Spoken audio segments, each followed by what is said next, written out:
Hey, welcome again.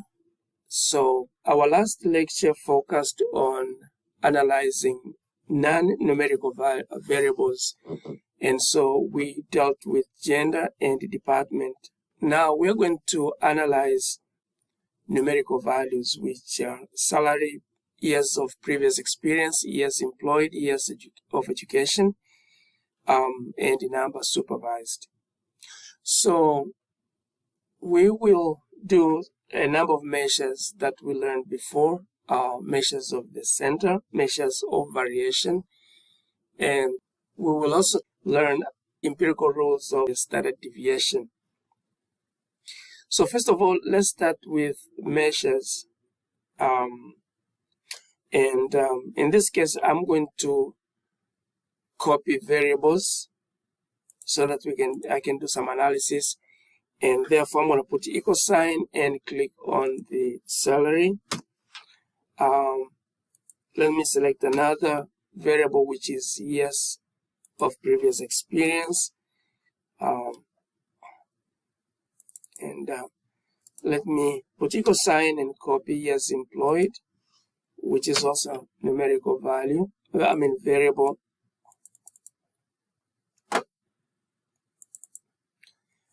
And then years of education.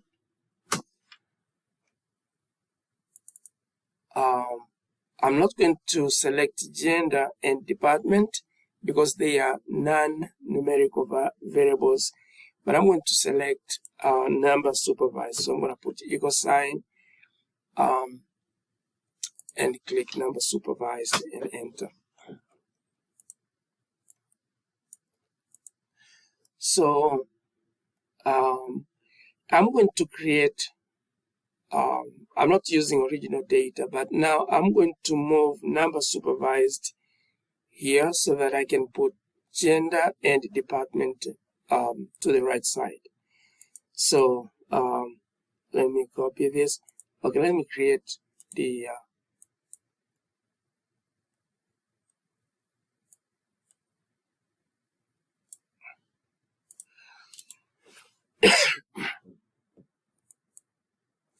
so let me copy number supervised and paste it here. And so I'm going to delete this column so that I will exclude these two non-numerical variables. And what we're going to do here is to find the measures. So let me start with measures of the center. Measures of the center, and in this case we have the first one is mean or average, and we have median, and also we have mode, and then we'll proceed with other measures. So we need to find average for this variable, which is salary, and then we find for other variables. This one is supposed to be number supervised.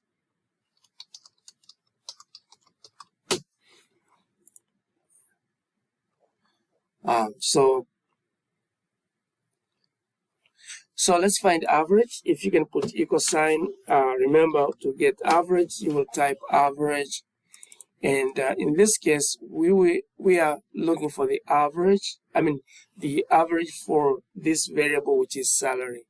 So I'm going to select this column, close the bracket and enter. So here we have average for the salary. And let's find median, put equal sign, type median. So we'll also select the same values and find the median, close the bracket and enter. And finally, we're going to find mode. So we are looking for the mode for this variable, which is salary. And if you can enter, you can see we don't have any value that occurs many times or the most. So let's also add measures of variation. And In this case, we have range, but we need to find maximum value and minimum value, and so we can find range, and then variance, and finally standard deviation. So to get maximum value, we need to put equal sign and type max, and so we can select max, and let's highlight this column, and so we'll find the highest value, which is 69,246. Let's find the minimum value, so we can select this function, and we are looking for the minimum value for this variable, which is salary. If you can enter, you can see the minimum salary is 23,654. So we can find range by taking maximum value minus minimum value, and so you can enter. That's the range. To get variance, we can put equal sign and type VAR, and so we have variance. And we're looking at variance. We need variance for this variable, which is salary. Close the bracket, and we have that value. And let's find standard deviation. So you can have two approaches. One is just to use Excel function, which is stdev. So you can select this function, or you could actually find the square root of variance. So let me go with the function. And in this case, we are looking for the standard deviation for this variable, which is salary. And so we have this value. Now, we can actually copy these formulas or functions to all these other variables. So you can highlight this and copy them across.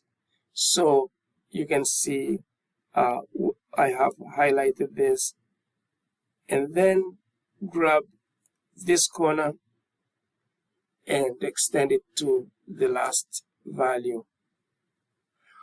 So you can see that let me put this into a few decimal points.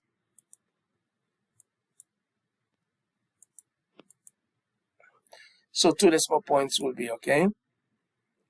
So you can see that we have obtained average, median, mode, or measures of the center, and measures of variation all together for all these variables. And I'm sure you have learned how to find them when we did for the salary, and we copied all of them across. So you may have variables in your data set, and you'd like to find all these measures, or to summarize your data by using these measures, and so that's what you can do. Now, I'm going to show you how you can use data analysis to find all these measures for a particular variable. So to use data analysis, you need to click on the data and try to see if you have data analysis. If you don't get data analysis here or anywhere around here, then you need to add in the function. So you can go to File if you're using Windows, and then go down to Options. And once you have this, then click on Add-ins, and then instead of OK, click Go to the Analysis Toolpath. So you can go and please check Analysis Toolpath. So check and click OK. So you're going to have if you can go back to data, click on the data, you will see data analysis. If you can open data analysis, you will see the analysis toolbar where you can see a number of functions: ANOVA, single factor, ANOVA two-factor, with replication and without replication, and so forth. But now we are going to use descriptive analysis. So we're going to use descriptive statistics. And let me click OK. So we need to put input range. And I'm going to work with the salary. And therefore, the input range will be salary. You can see the label is included, so include the label. And I want this to be in columns. I will show my output range. I could use new worksheet or new workbook, but let me use output range. And in this case, I can click here and decide that my output should be in this column. And then I need summary statistics. I don't need confidence level, but I know we have default, which is 95%. And I think that's all. So let me click OK. And you can see I have summary statistics for the variable, which is salary. And you can see we have average, we have standard error. And the standard error is the standard deviation divided by the square root of n. In this case, n is 46. So let me do it manually to see how it was obtained. So I'm going to put equal sign and click on the standard deviation.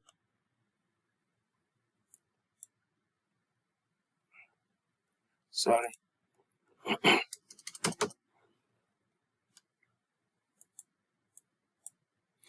So I will do standard error manually. So I'm going to put equal sign and click on the standard deviation value. And then I will divide it by the square root. So I'm going to put the bracket, type SQRT.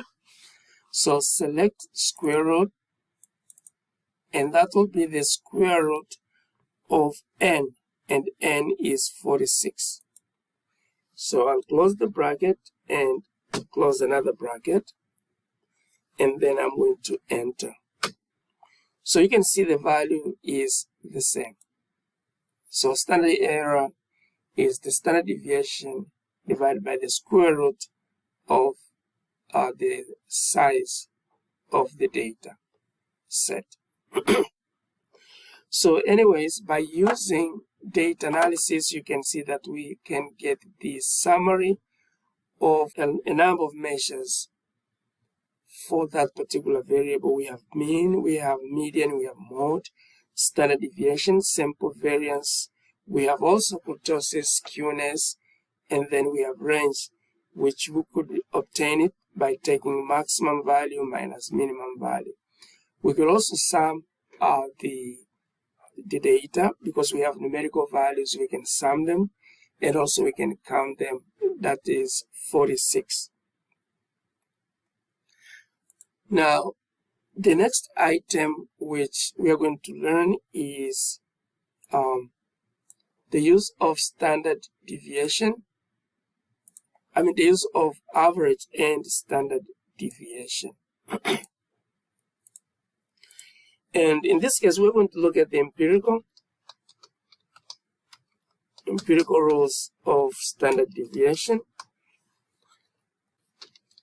The first rule states that about 68% of all the values should be within one standard deviation. So when we say one standard deviation, it means that we will move one standard deviation from the mean or from the center to the left and to the right. So if that's the case, then we'll take average plus or minus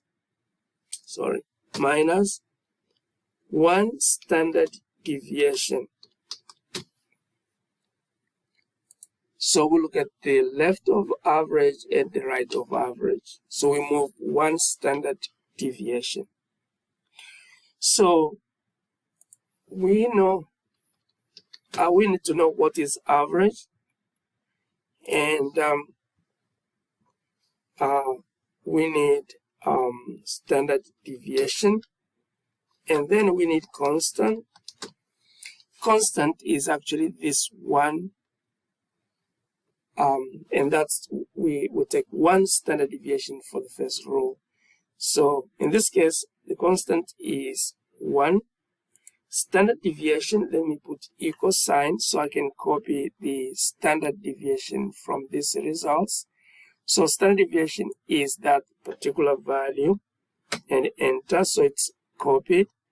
And average, I'll do the same, put equal sign and copy the value for mean, which is this one.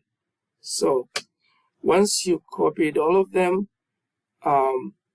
we can now find constant times standard deviation. So we want to do this section of our formula, 1 times standard deviation.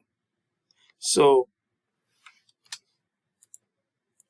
we can find it by putting equal sign, and we'll take 1 times the standard deviation. So for constant,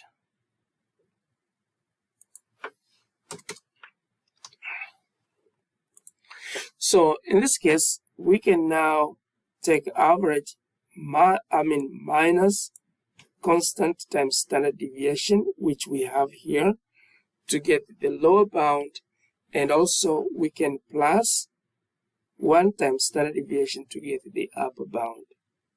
So I'll write here lower bound,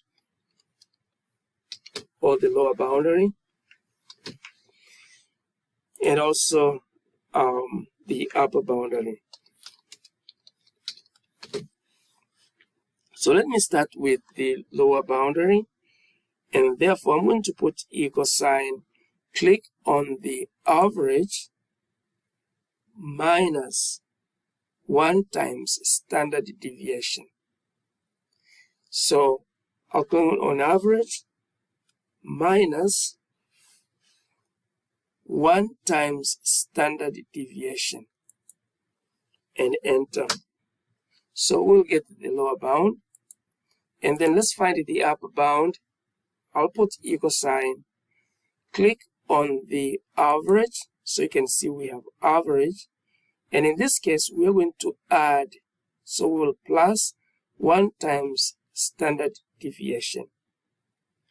So I will plus constant times standard deviation, 1 times standard deviation. So I'll click and enter. So now we have the upper bound and the lower bound. So from this range, we're going to see if 68% of the values are within 1 standard deviation or not. So to find if these values are within 1 standard deviation, and that is for the salary, so I will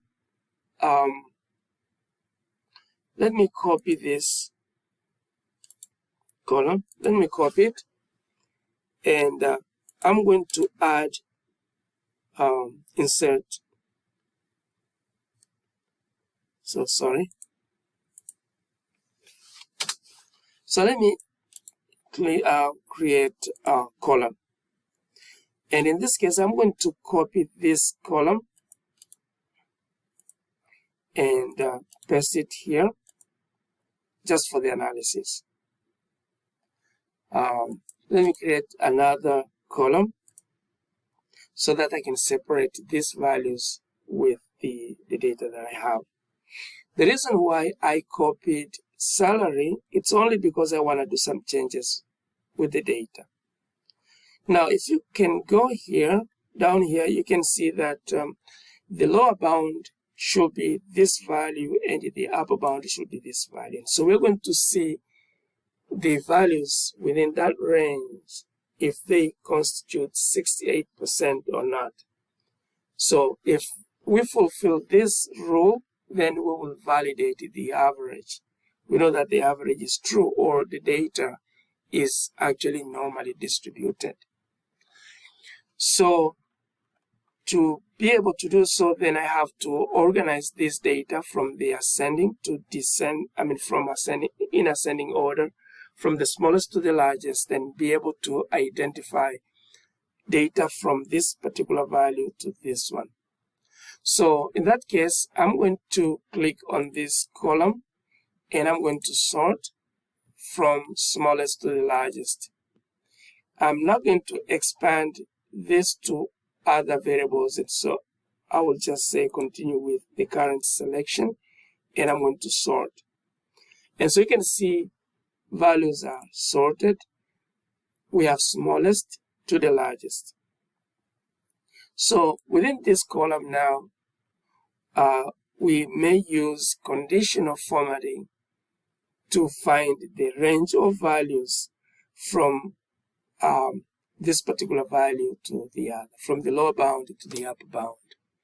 So let's go and select conditional formatting and then highlight cells.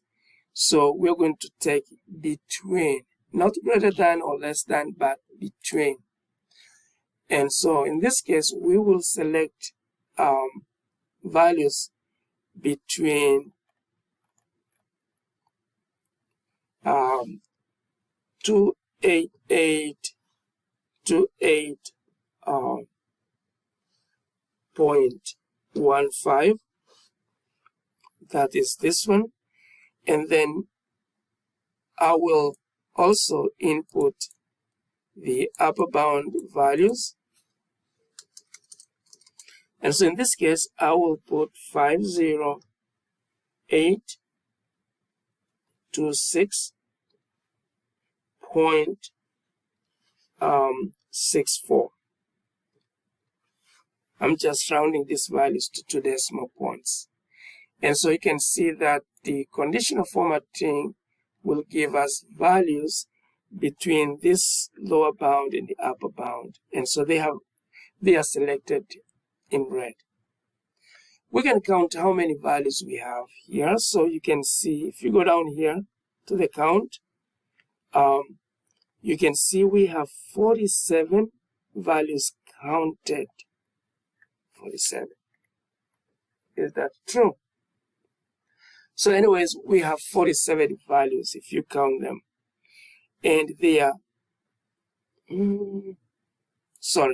So we will select these values. I apologize. We'll select the values, and you can see they are 33 out of 46. So in this case, we are going to have Fujiko sign type 33 divided by the total.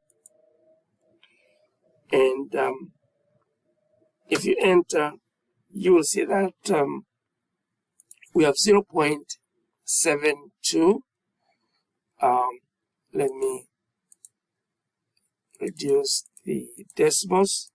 So we have 0.72, and let's make it percentage. So we have 72% of values that are within 1 standard deviation. So in fact, we have significant amount of data that is within 1 standard deviation. And so we can say that the first empirical rule is okay, and therefore our data can be considered normally distributed and the average is true.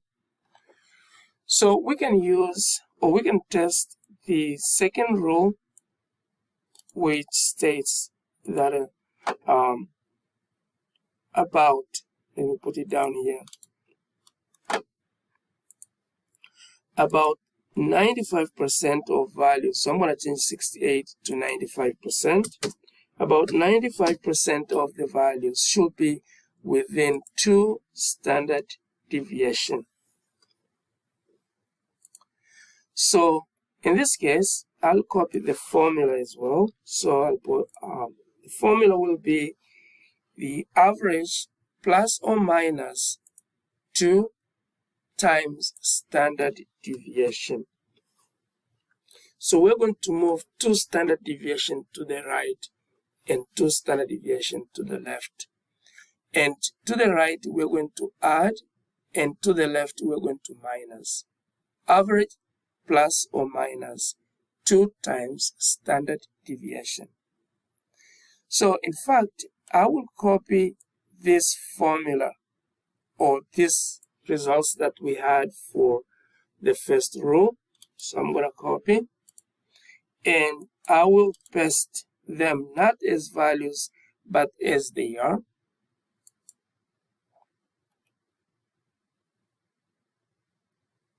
Oh no. Okay, so let me see. I'll paste them as function, but still there's some issues.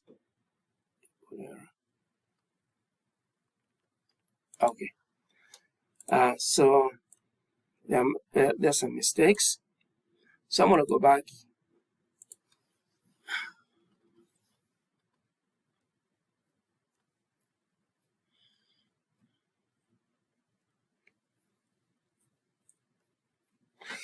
Yeah, I know that because I selected these values from the formula, then they could create some issues. So let me copy these values and paste, but I will do some changes. So now all I'm going to do is to refer to the standard deviation again, and I'll put equal sign and select, actually I will select average. So I'll start with the average. The average which we have is wrong, so I'm going to go with the average, which should be this one, and enter. And then standard deviation, I'll put equal sign and click standard deviation and enter. Constant, this time it's going to be 2. Because remember, in this formula, we have plus or minus 2 times standard deviation. So I'll use 2. The first one, we had 1 times standard deviation. So our constant was 1. So here we have 2 as constant. And in that case, we know constant times standard deviation. We'll use the same formula. Standard deviation times 2, we get it. The lower bound will be 17,000 and the upper bound will be 61,000. So we're going to do the same as we did before. Instead, now we're going to select values by using conditional formatting, by selecting values from this particular value to this. So I will select this column and conditional formatting, and then I'm going to do the same. And so the lower bound will be 17828.90, and the upper bound should be 618.88. These values here, and I'm going to highlight them differently, yellow, and click, let me do something else, green, and click OK. And so I'm going to select values from the lower. This is the lowest bound, and you can see here we have 17.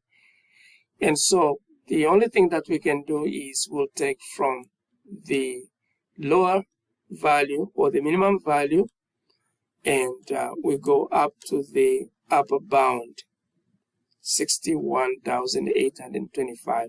So this is how far we can go. And we're going to count our values. You can see we have 43. And therefore, I'm going to put equal sign and type 43. That was the count of these values. They were 43 divided by 46, which is the overall values, or the overall, the count or the number of data. So enter. You can see we got 93%. However, in this case, we are talking about 95% of values should be within 2 standard deviation, and here we have 93%. So that was supposed to be the second rule. Now, finally, let's work on the third rule.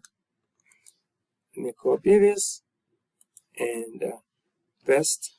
So I'm going to change some of the things, put 3 there to be the third rule. And this one says about 99.7% of the values should be within 3 standard deviation. So here you can see about 92% should be within 2 standard deviation. So now 99.7% should be within 3 standard deviation. And so we'll change the formula, and our constant in this case will be 3. So it means that we're going to move 3 standard deviation to the right and 3 standard deviation to the left. And so let's select the appropriate average, put equal sign. It is actually this, and enter. And also standard deviation, this is actually the standard deviation, so enter. And let's change the constant, put 3 instead of 2, and enter. So take 3 times standard deviation, you'll get constant times the standard deviation, and so we'll take average minus the constant times standard deviation as it is here, average minus 3 point standard deviation. We get the lower bound, and also average plus 3 times standard deviation, we get the upper bound. And so we'll go back to the same values and select the value that is the lower value for our lower bound and the upper bound. So I will select this and then go back to conditional formatting, and we're going to highlight cells and find the values between. Since we have established the lower bound for the third rule and the upper bound for the same rule, we can use conditional formatting to establish the lower bound and the upper bound, or values that will be between the upper bound and the lower bound. And so the minimum value or the lower bound value in this case is 6,829.66, and the upper bound in this case should be 72,825.12. And so these are the values. And so remember, our minimum value is actually more than 6,000, and the highest value is 69,246. So the upper bound is way outside, and also the lower bound is way out. So all the data will actually fall within these 2 bounds. So if I click OK, you can see that give us 100%. So all the values will actually be within the lower bound and the upper bound. But in this case, we said about 99.7% of the values should be within 3 standard deviation. So that's how we can calculate, we can use the empirical rules of the standard deviation to find out if our data is normally distributed or not. You can see the first rule, we have majority of values, and so we prove that our data is normally distributed. For the second rule, we have 93. In fact, normally we use the second rule, where we use 2 standard deviation, and the 99% is normally our default value. So the third one works. So whichever one of these rules work, then we will validate the average. And so we can say that this average is valid with the standard deviation.